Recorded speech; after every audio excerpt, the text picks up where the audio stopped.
디도스 공격 패킷 분석, 네트워크 패킷 포렌식 3차 진행하겠습니다. 지난번에 그 강의를 할 때는 디도스란 무엇인지 한번 설명을 해드렸고요. 디도스 공격 유형에 대해서 대역폭 공격, 자원 고갈 공격, 그리고 응용계층 공격에 대해서 한번 간단하게 설명을 드렸고요. 거창하게 이제 패킷 분석이라고까지 나와 있는데, 다시 거듭 말씀드리면 디도스 같은 경우는 따로 분석을 한다는 거라기보다는 패킷의 공격 형태 정도만 가볍게 봐주시면 좋을 것 같아요. 진행하겠습니다. 일단 대역폭 공격하고 자원 고갈 공격, 응용계층 공격에 나눠서 설명을 드릴 거고요. 일반적인 대역폭 공격은 UDP, ICMP, IP, GRE 여러 가지가 있는데 지금 바로 설명드리겠습니다. 강의의 이번 장의 목표는 프로토콜 특징을 파악하고 패킷별 공격의 특징, 그리고 공격 대응 방안. 여기서 각 장에 설명하는 대응 방안은 더 가볍게 넘어갈게요. 여기 실무 담당자들이 크게 많지 않고 회사마다 대응하는 방향이 좀 달라서 크게 강의에 중점을 두고 있지는 않습니다. 첫 번째로 이제 UDP 플로딩.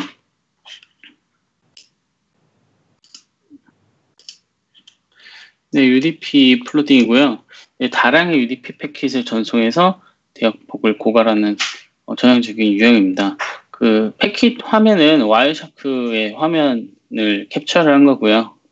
빨간색 네모 박스는 패킷을 봤을 때 중점적으로 봐야 될 그런 내용에 대해서 표시를 해놓은 겁니다.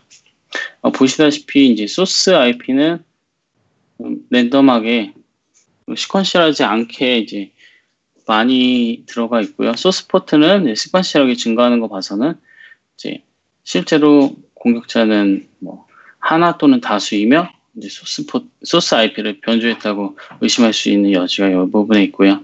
목적지는 단일이고 데스티네이션 포트는 80이네요. UDP인데 랭스는 1442 이렇게 있고요. 실제 페이로드를 보면은 헥사캅 58이라고 해서 X로 된 값이 채워져 있습니다.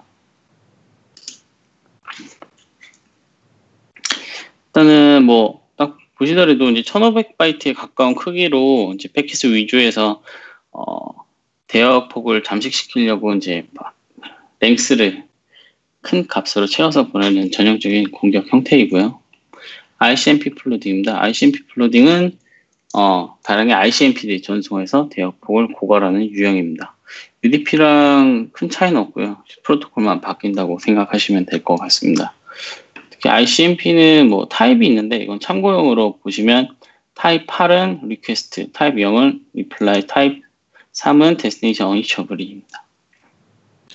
IP 플로딩인데요.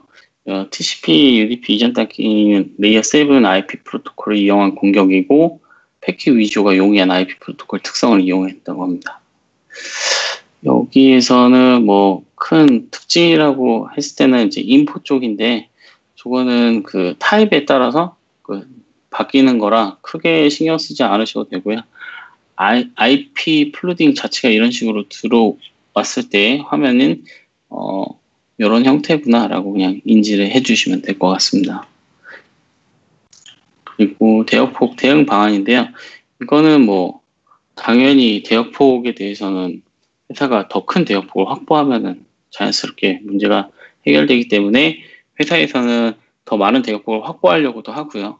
물론 디도스 장비도 있지만 일단 충분한 대역폭이 확보가 되면은 그 대응 방안이라고 할까요? 돈을 써서 대응을 하는 건데 어떻게 보면 일단은 가용성을 확보해 놔서 이제 고객들이 문제가 생기지 않도록 이런 식으로 진행하는 경우도 있고요. 좀 디테일하게 이제 장비 라우터, 코어 라우터 쪽에서 이제 프로토콜을 상단에서 필터링하거나 위조된 IP들은 레피테이션을 참고해서 차단한다거나 임계치 기반으로 이제 학습을 시켜서 차단한다거나 식으로 하면 될 것 같고요. 한수 씨가 들어왔나? 임성호. 네, 마이크 다른 분 한 분 켜져 있는 것 같은데 좀 꺼주세요. 그리고 뭐 대응 방안은 뭐 애니캐스트라도 있고요. 뭐 인그레스, 에그레스, 뭐 필터링, 라우팅을 사용해서 하는 방법도 있으니 참고하시면 될 것 같습니다. 여기서 MTU라는 단어가 나오는데요. 맥시멈 트랜스퍼 유닛이라고 해서 이더넷을 사용하는 그 일반적인 사이즈, 맥시멈 트랜스퍼 유닛의 값은 1500바이트입니다. 내용은 이쪽에서 참고하시면 될 것 같고요. 아까 그 대응 방안 중에 하나, 애니캐스트, BGP 사용하는 기법이고, 여러 IP를 아나운스해서 트래픽 분산하는 기법입니다. 그리고 단순히 이런 패킷이 들어왔을 때 담당자라고 했을 때는 당연히 목적지 UDP 80이라는 포트를 서비스하지 않으면 포트를 상단에서 인입되지 않도록 닫으면 간단하죠. 네. 그리고 이제 대역폭 공격 이어서 하는 거예요. 대역폭으로 GRE 플루딩이 있고 프래그먼트 플루딩이 있습니다. 다 맥락은 같습니다. 대역폭이라는 거는 그 과도하게 대역을 잠식시키는 공격이라서 프로토콜만 변경된다고 생각하시면 됩니다. 이제 GRE 플루딩 같은 경우는 2017년도 미라이 디도스 본넷형이 디도스가 생겼었죠.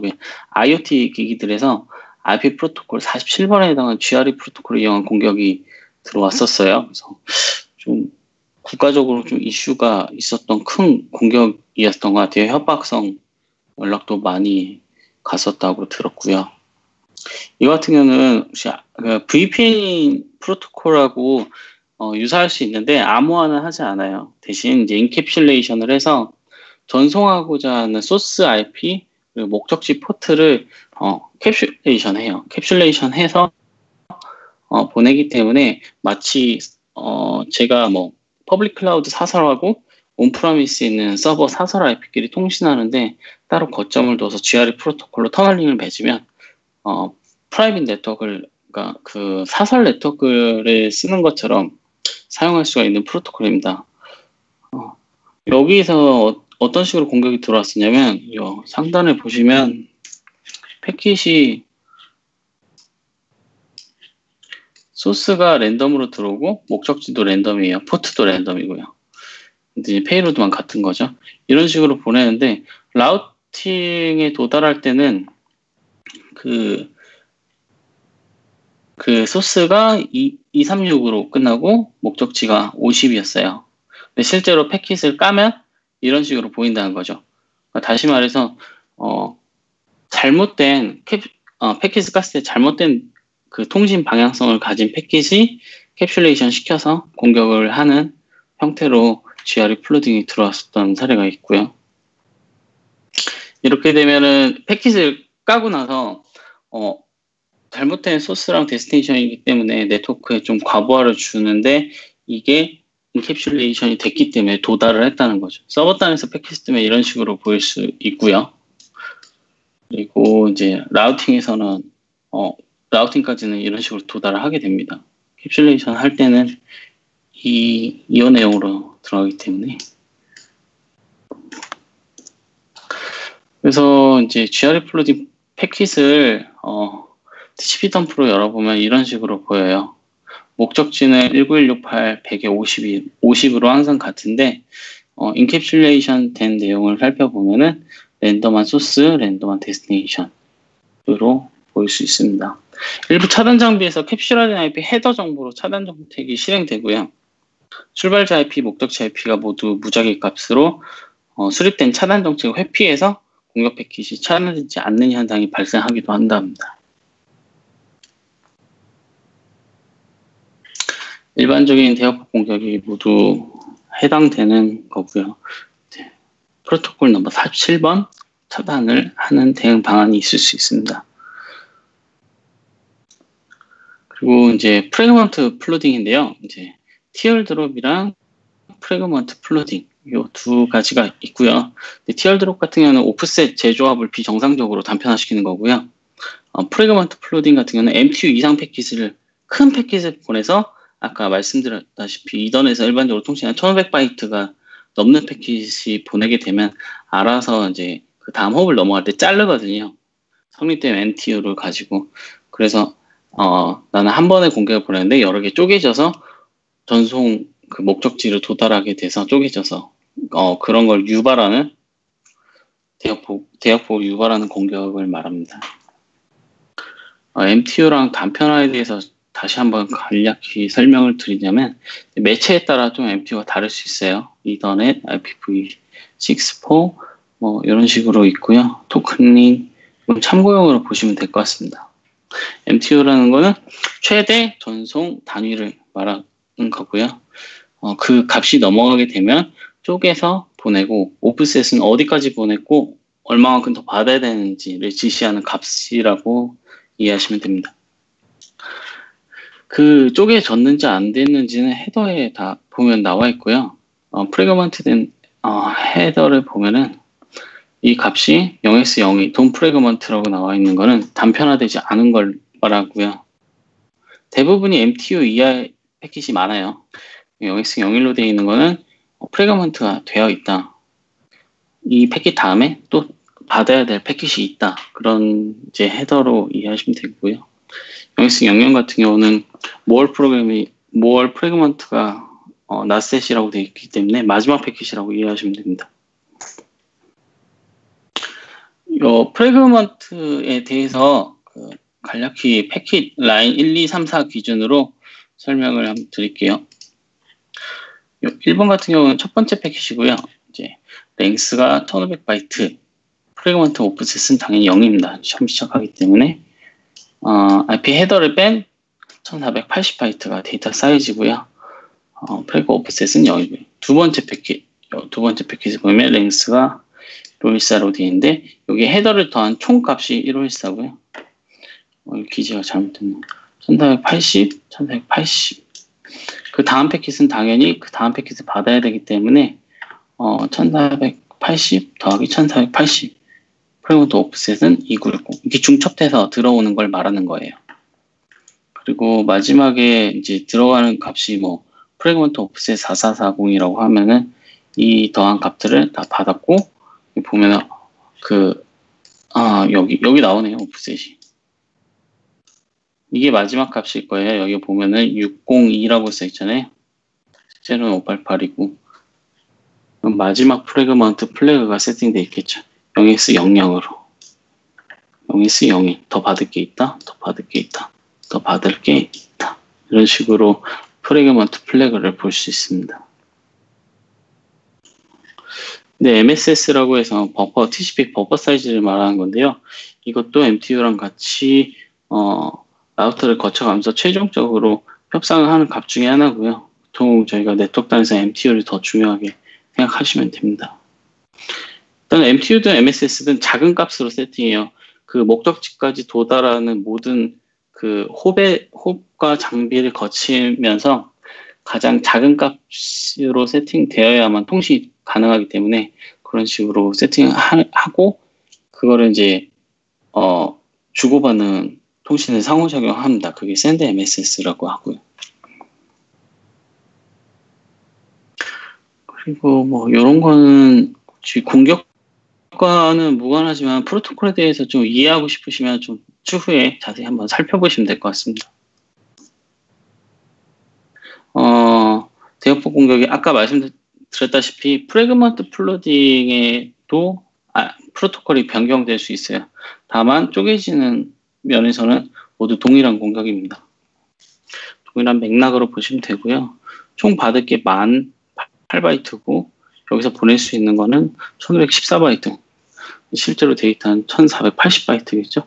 그 데이터들이 계속 쪼개져서 보내는 거예요.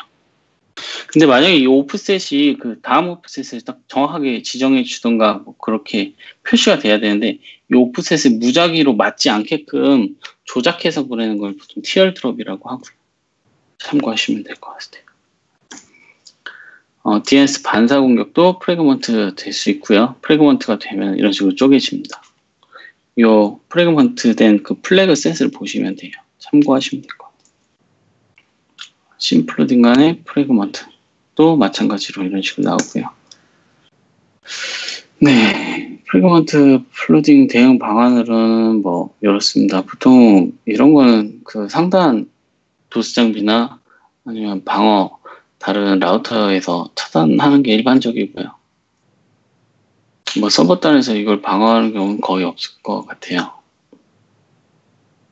그리고 단편화를 알아봤고요. 프래그먼트. 그리고 UDP ICMP에서 정상통신으로 단편화가 발생했는 상황에 대해서 한번 서술해 봤고요. 그 다음 내용을 참고하시면 될 것 같습니다. 그 다음 대역폭 공격입니다.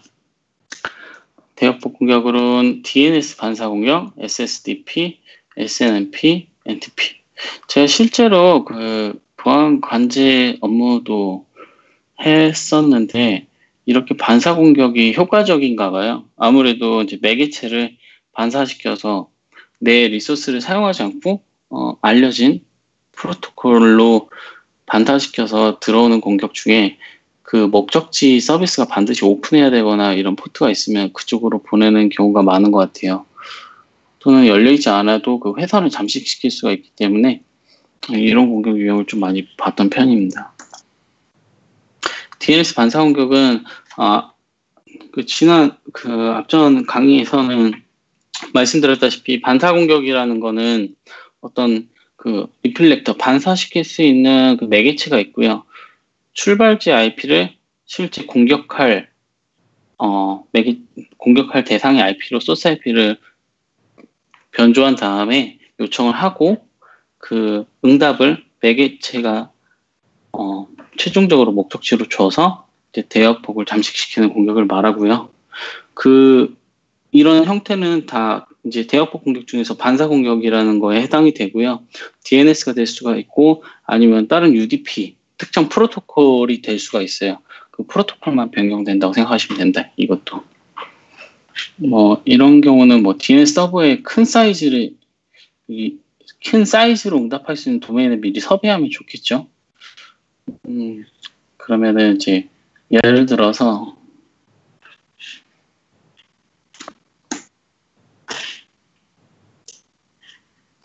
네, 아까 제가 잠깐 커리해봤는데 구글보다 얘가 좀 더 많더라고요.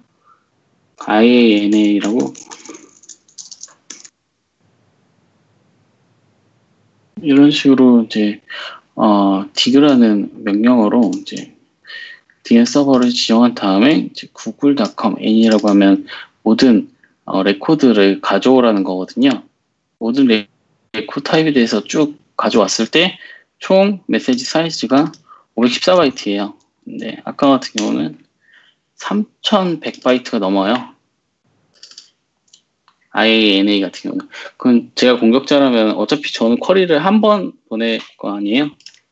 이거를 한 번을 보낼 텐데 구글에 하는 것보다 이게 6배의 효과가 있죠. 이 데이터가 목적지로 제가 IP를 변조해서 보낼 테니까. 네, 그래서 여기서 나온 말이 그런 도메인들을 많이 섭외해 놓으면 좋다는 겁니다. 좋다기보다는 그런 식으로 공격들이 많이 들어온다는 거죠. 반사 공격 흐름은 이래 아까 말씀드렸다시피 DNS 질의하고 특정 바이트가 넘어가면 TCP로 넘어갈 수 있거든요. 트래픽이. 그렇게 되면 이제 핸드쉐이킹이 이루어지니까 공격자는 이제 공격이 실패할 수 있어요. 왜냐면 DNS에서 TCP로 재질의하라고 할 수 있거든요. DNS 레코드가 너무 양이 많으면 TCP로 DNS 통신을 요구하는데 그때 해커는 잘못된 소스 IP를 보냈기 때문에 이런 경우는 방어 수단이 될 수도 있습니다. 여기 나온 말은 무조건은 아닙니다. 112바이트 초과할 때 TCP로 전환됐다는 거. 만약에 전환이 됐다고 하면은 패킷에서 볼 수가 있어요. 여기서 질의를 UDP로 53번 포트로 했지만 서버는 TCP로 응답을 했고 그리고 서버가 응답을 했는데 리스폰스로 다시 재질의하라는 게 온 거예요. 그래서 다시 클라이언트가 서버로 이제 TCP 핸드쉐이크를 맺고 다시 쿼리를 하는 내용이고요. 여기 그 dig로 했을 때 TCP로 전환되는 경우에는 트렁케이트라고 나옵니다. 이전환되면 그런 표시가 없고요. 이 전환되는 걸 싫으면 그 이그노라고 옵션을 주면 됩니다. 하단에 보이시죠? 요거 같은 경우도 마찬가지고요. 아까 말씀드렸던 내용이니까 넘어갈게요. 네. 이것도 큰 의미는 없습니다. IP 테이블에서 설정할 수도 있는데 사실 이게 서버 한 대만 요즘에는 운영을 뭐 바로 인터넷망에 물려서 하는 경우가 드물기 때문에 이런 대응 방안은 보다는 좀 더 우리가 수신해야 될 또는 내부에서 사용하고 있는 DNS 서버는 무엇인지 먼저 식별을 하고 거기에 따른 액세스 컨트롤 리스트를 먼저 수립하고 상단에서 뭘 막아야 될지 결정하는 게 좀 더 좋을 것 같습니다. SSDP라는 그 프로토콜을 사용해가지고 역시 반사하는 공격에 대해서 설명한 내용입니다. SSDP라는 게 좀 생소하실 수도 있는데요. 그 IoT 기기들에서 이제 서로 연결할 수 있도록 스캔하고 응답하는 그 공유하는 프로토콜이라고 보시면 돼요. 심플 서비스 디스커버리 프로토콜이라고 해서 크롬만 설치해도 이런 SSDP가 발생할 수가 있고요. 자체적으로. 저희 집에서 사용하는 IP 타임 공유기 같은 경우에서도 발생을 해요. 그래서 따로 저희가 뭐 커넥션 설정을 하지 않아도 자기들끼리 이제 식별하고 필요시 연동할 수 있습니다. 그런 용도로 만들어진 프로토콜이고요. 일단 기본 베이스는 UDP예요. UDP고 포트가 1900. 그리고 응답할 때는 HTTP 뭐 1.2, 200개 이런 값들이 나오는데 이런 유니크한 값을 가지고 사내에서 또는 외부에서 내부로 인입되는 트래픽 중에 이런 패킷이 보통 일반적으로 필요 없거든요. 이런 걸 차단한다던가 하는데 참고하시면 될 것 같아요. 이것도 역시 반사해서 공격할 수 있고요. 세상에 굉장히 많은 IoT 기기들이 있는데 그 IP를 모두 안다면 매개체로 쓰일 수 있습니다. SNMP도 마찬가지예요. SNMP 같은 경우도 이제 커뮤니티가 퍼블릭으로 설정된 서버들은 따로 어떻게 보면 패스워드가 없다는 거거든요. 공용으로 사용할 수 있는데 그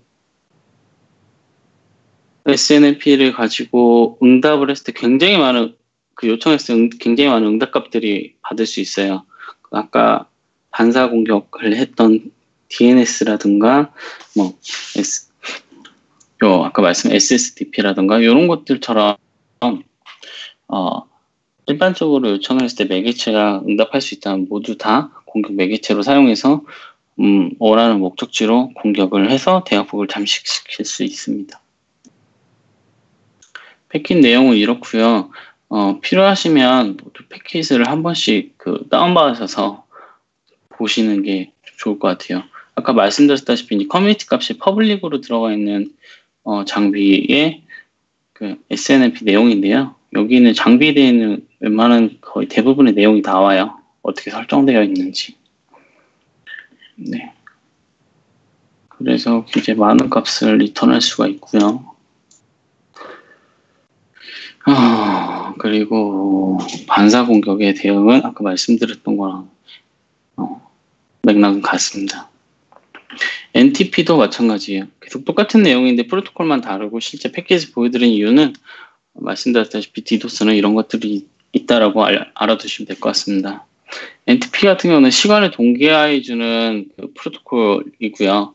거기에 서버들이 인터넷상에 굉장히 많아요. 그 서버들 중에 이제 많은 적은 요청으로 많은 응답을 받을 수 있는 기능을 하고 있는 게 몬리스트 같은 거예요. 몬리스트 같은 옵션을 줘서 명령을 하게 되면 최근에 접속했던 클라이언트의 IP 리스트가 최대 아마 한 600개 정도까지가 저장했다 응답을 줄 수가 있거든요. 응답 주는 게 설정되어 있다면요. 그런 걸 매개체로 해서 이제 응답을 변조한 IP로 목적지 서버로 공격을 할 수가 있는 거죠. 이런 식으로 몬리스트를 하게 되면 최근에 접속했던 IP랑 그 포트 그런 내용들이 쭉 나오게 됩니다. 네, 여기 옵션을 보면은 몬겟 리스트가 나와요. 이런 식으로 볼 수가 있고요. NTP가 들어오는데 여러 서버에서 우리 그 자체 서버로 NTP로 몬리스트가 들어온다. 이거는 NTP 반사 공격이다. 이렇게 이해하시면 됩니다. 만약에 소스 포트 1, 2, 3번이 그 목적, 그 출발지가 어디든 간에 산에서 필요하지 않는다면 막는 게 제일 좋겠죠. 네, 이것도 마찬가지로 맥락은 같습니다. 다만 NTP 서버 같은 경우는 이제 몬리스트를 질의를 했을 때 응답을 안 하게 설정을 할 수도 있고요. 다른 게 점검하는 방법들도 기재를 해놨기 때문에 한번 참고하시면 될 것 같아요. DNS, 몬리스트, NTP 이런 거에 대해서 한번 설명을 해드렸고요. 이런 것도 참고하시면 될 것 같아요. 실제로 이런 디도스가 들어왔을 때 우리가 감당할 수 있는 수준은 어느 정도지? 이런 거를 한번 인프라 담당자라면 한번 고민을 해보시고 어떻게 대응해야 될지 플랜을 미리 짜놓으시면 더 좋겠죠. UDP 반사 공격, SNMP 반사 공격, ICMP, DNS 이런 게 하이브리드 형태로 한 말 한시에 굉장히 많이 들어올 수 있거든요. 거기 대응책들이나 커버할 수 있는 그 캐퍼리지를 갖고 계시는 게 좋을 것 같습니다. 그리고 자원 고갈 공격이 있어요. 자원 고갈 공격은 이제 대학 공격이라기보다는 그 서버까지 일단 도달을 하는 일반적인 노멀한 그 포트로 대부분이 들어오고요. 근데 TCP 헤더를 많이 사용하죠. 플래그랑. 그래서 서버의 자원을 고갈시키는 캐시 서버를 고갈시킨다던가 와스 서버를 고갈시킨다던가 어쨌든 대부분 자원 고갈 공격 유형도 아까 그 대학법 공격과는 다른 형태로 들어오는데 거기에 대한 사례를 한번 보여드릴게요. 심플로딩이라는 거는 굉장히 예전부터 있었던 내용이고요. 일단 클라이언트가 서버로 씬을 보내면 서버는 씬액을 보내게 됩니다. 그리고 다시 클라이언트가 에크를 보내면 TCP 3웨이 핸드쉐이크라고 해서 연결이 성공적으로 이루어지고요. 이 다음에 통신을 하게 돼요. 근데 만약에 출발지의 IP가 변주된 IP, 그러니까 실제로 없지만 제가 임의로 만든 IP라면 서버는 임의로 만든 IP로 신액을 보낼 거예요. 근데 실제로 없는 IP로 보냈을 테니까 서버는 그 클라이언트에서 줘야 될 에크 패킷을 기다리겠죠. 그 기다리기 리스트가 이제 서버에서 내 스테이트로 보면은 씬 리시브드 상태가 됩니다. 이런 식으로 쭉 나오고요. 이렇게 해서 이제 세션 테이블이나 이제 그 내용을 그 서버의 자원 리소스를 꽉 채우게 되면 정단적인 사용자가 그 서버에 접속을 못할 테니 그런 식으로 자원을 고갈시키는 공격을 말합니다. 어떤 공격 유형이든지 방법은 조금씩 다르고 그때그때 대응 방안에 따라 또 우회하는 공격이 나오겠지만 자원 고갈 공격이라는 그 도메인에서는 대부분 이런 형태로 들어옵니다. 아까 말씀드렸다시피 공격자 IP가 위조될 경우에는 줄 곳이 없어서 씬 리시브 상태가 되고요. 실제로 이제 공격 대상이 존재하는 경우는 씬을 보내고 씬액을 받고 이제 이 IP는 실제로 본인이 보낸 게 아니기 때문에 리셋을 보내요. 얘 입장에서는 나는 씬을 보내지 않았는데 씬액이 옮겨왔기 때문에 이제 리셋 피켓이 들어올 수 있고요. 보통은 이제 공격자가 어떤 의도를 가지고 이렇게 하는 경우도 있는데 우연히 랜덤하게 생성된 IP가 실제로 존재하는 IP로 설정되어 있을 경우도 있습니다. 심플로딩의 패킷 형태는 이렇고요. 그 말씀드린 내용하고 같습니다. 데이터는 아까처럼 대학법 그 고갈 공격하고는 다르게 굉장히 작죠. 플래그만 쌓아서 보내기 때문에. 네, 큰 크기를 사용할 수도 있습니다. 근데 작은 게 더 유리하겠죠. 심플로딩에 대한 대응 방안인데요. 굉장히 예전부터 많이 알려져 있고요. 그 서버 커널 단의 매개 변수로 백로그 큐를 크기를 변경한다던가 좀 크게 씬 쿠키를 활성화시켜서 중간에 이제 서버 단에 안티디도스가 있는 것처럼 그 씬에게 이제 특별한 시퀀시 넘버를 쿠키 형태로 부여를 해가지고 정상적인 클라이언트라면 그걸 연산해서 이제 보내야 되는데 이게 어떤 자동화 스크립트로 만들어져 있으면은 그거를 대응할 수가 없기 때문에 다시 계속 씬만 들어오거든요. 이런 경우에 서버까지 도달하지 않는 방식을 말합니다.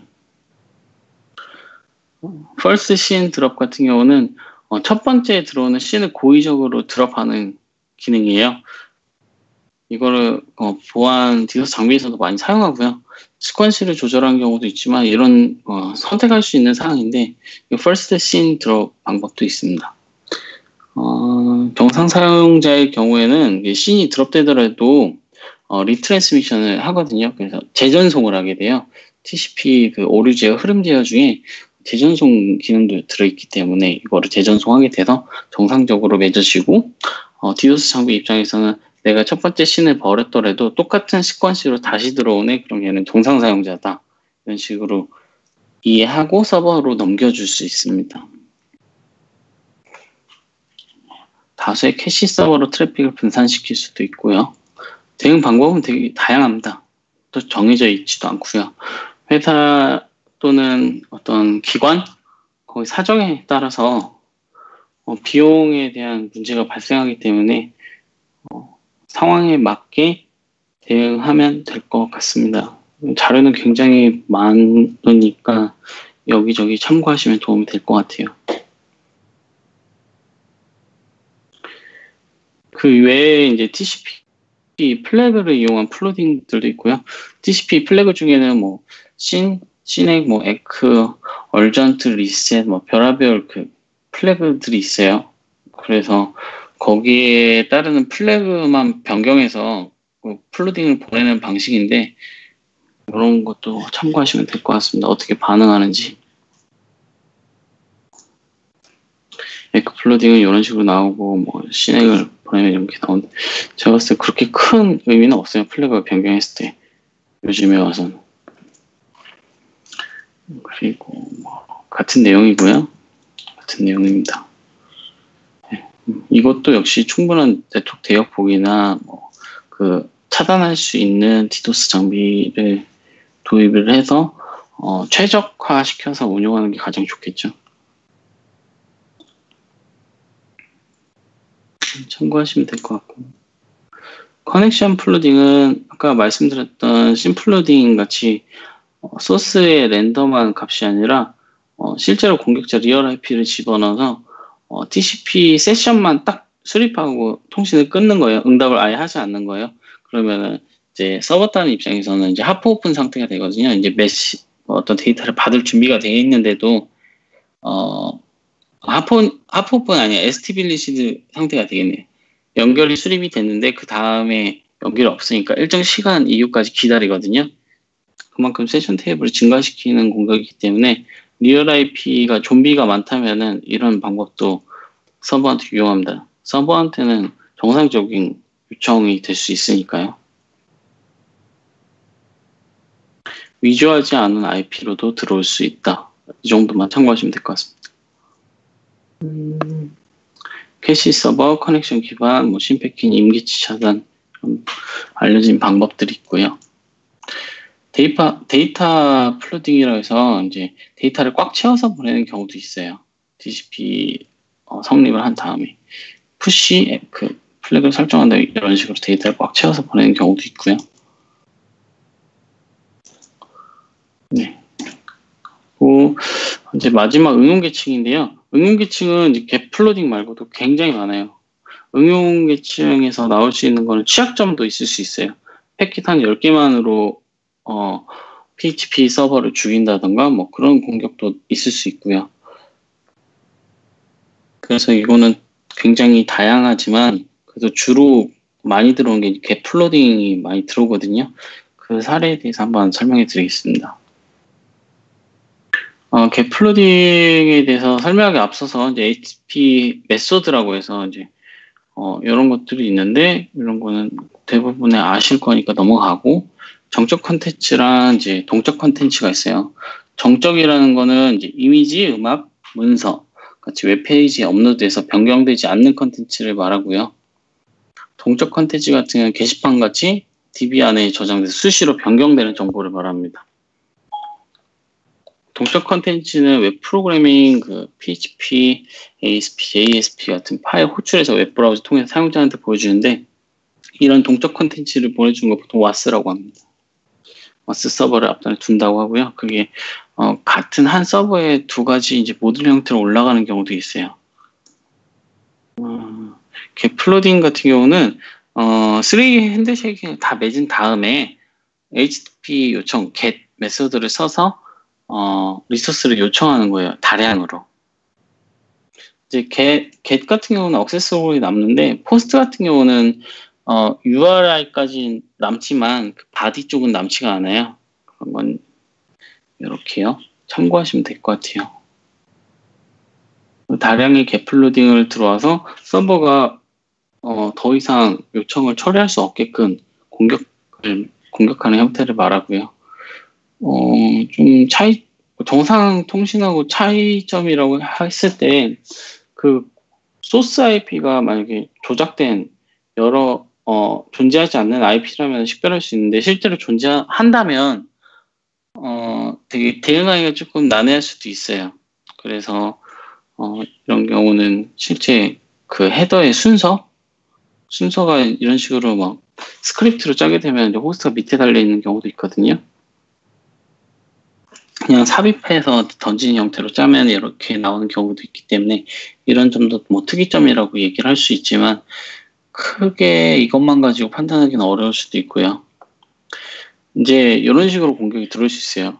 동일한 IP 또는 여러 IP에서 실제 존재하지 않는 리소스에 대해서 반복적으로 요청을 한다던가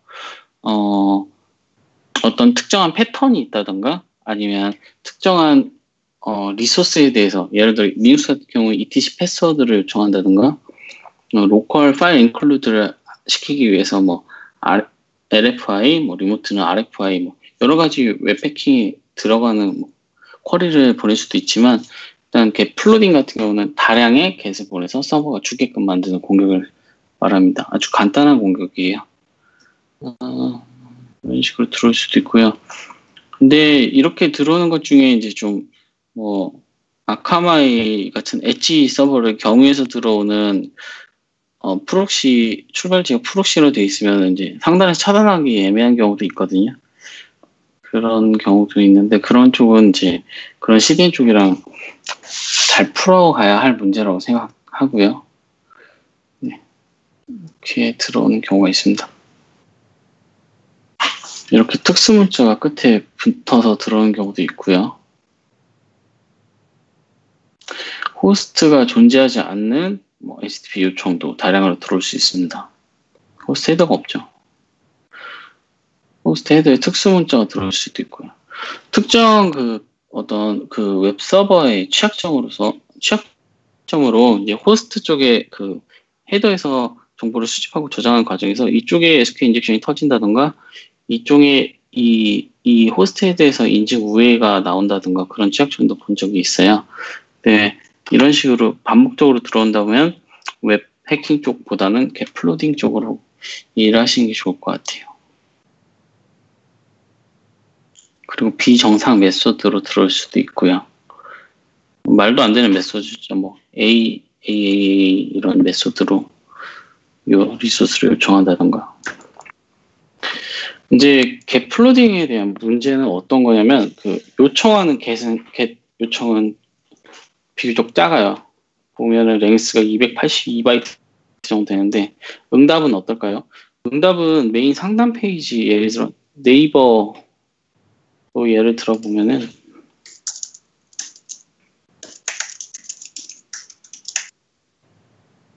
이런 식으로 요청을 하게 되면 제가 이제 요청한 거에 대해서 네이버 쪽에서 응답했을 때 이런 헤더가 먼저 와요.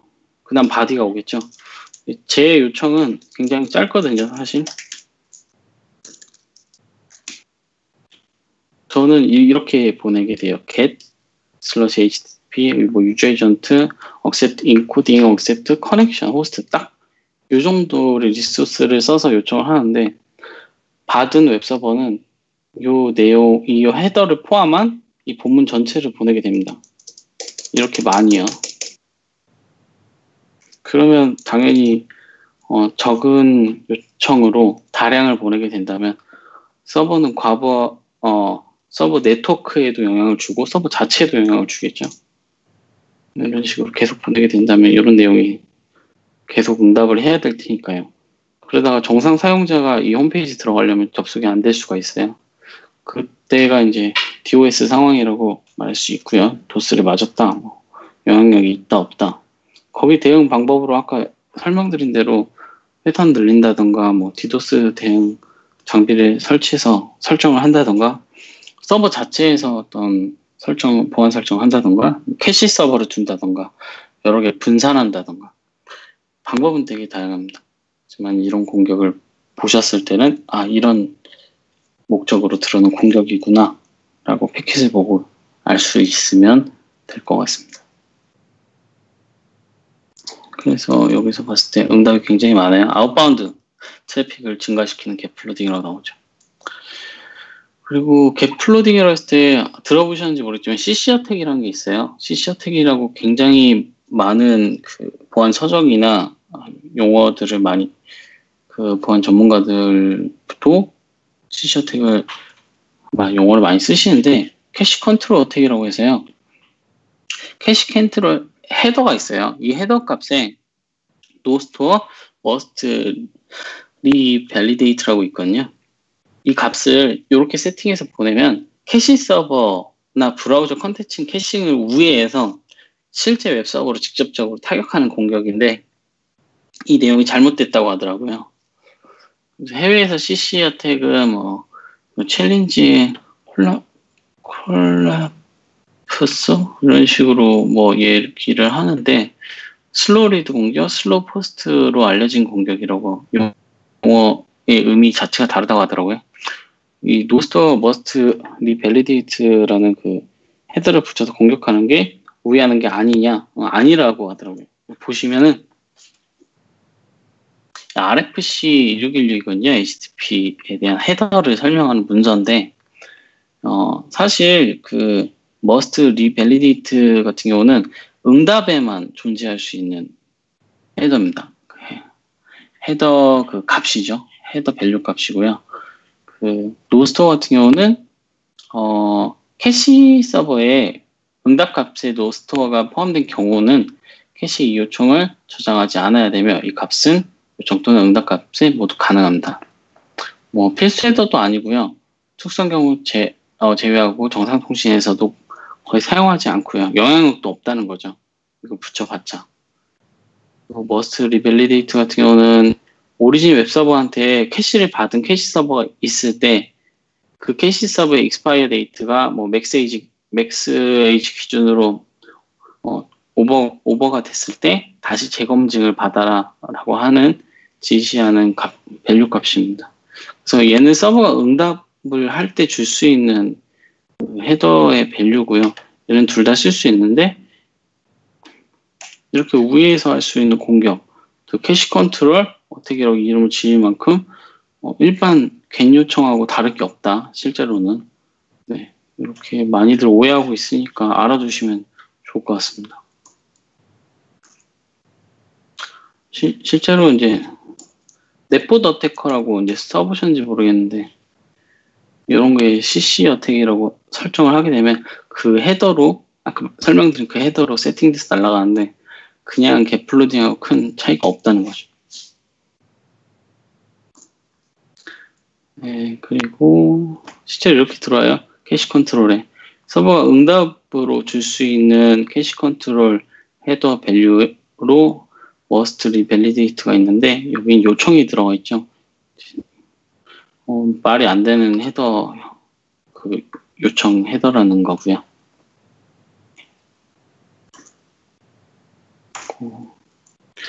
플러딩 대응 방안도 다양합니다. 출발자 IP 기준으로 차단할 수도 있고 억세스 로그 기반으로 차단할 수도 있고 HTTP를 따로 리다이렉션 시킨다던가 쿠키를 만들어서 설정을 한다던가 또는 검증을 하게 한다던가 자바스크립트를 만들어서 또는 어떤 그 공격 단순히 요청하는 게 아니라 반응형으로 웹을 설계한다던가 할 수도 있고요. 네, 일단은 제가 발표할 주제 분량은 디도스 파트에서 여기서 끝났습니다. 혹시 질문사항이 있으면 받겠습니다. 궁금하신 거 있으시면 말씀해 주세요.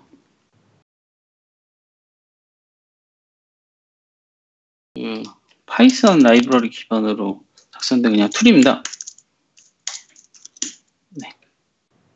설치는 파이썬이 있다면 pip htpy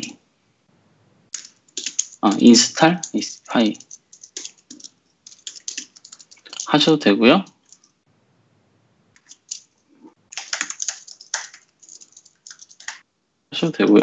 리눅스 같으면 리눅스를 맥이면 이렇게 하셔도 되고요.